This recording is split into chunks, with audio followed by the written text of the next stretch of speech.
Aycan Aycan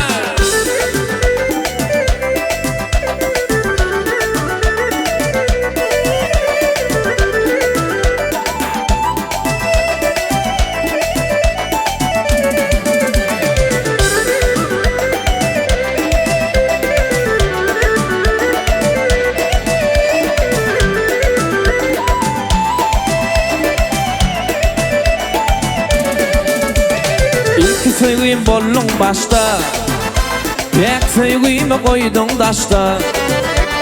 Söygü dörep kalam kaçtı, söydüm seni Lokman idi.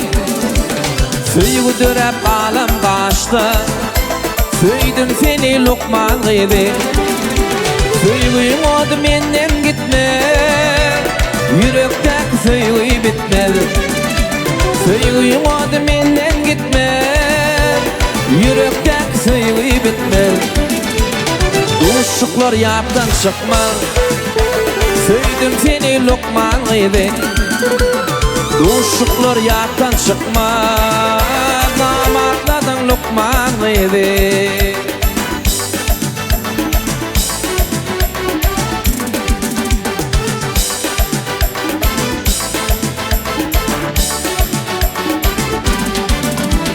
Lokmançılık ettin bana, şonna aşık bollum sana. Bağıldı diyen yana yana, söydüm seni Lokman idi.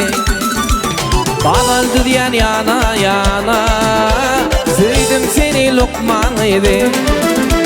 Söygüyüm oldu menden gitme, yürektek söygüy bitmez. Söygüyüm oldu menden gitme, yürektek söygüy bitmez. Uşuklar yaptan çıkmaz, söydüm seni Lokman idi. Uşuklar yaptan çıkmaz, söydüm seni Lokman idi.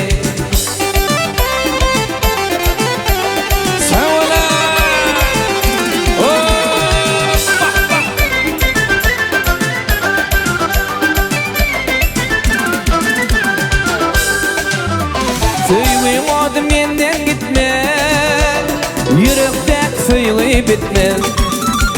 Söygüyüm oldu menden gitme, yürektek söygüy bitmez. Sürdaniyeler yaptan çıkmaz, söydüm seni Lokman idi.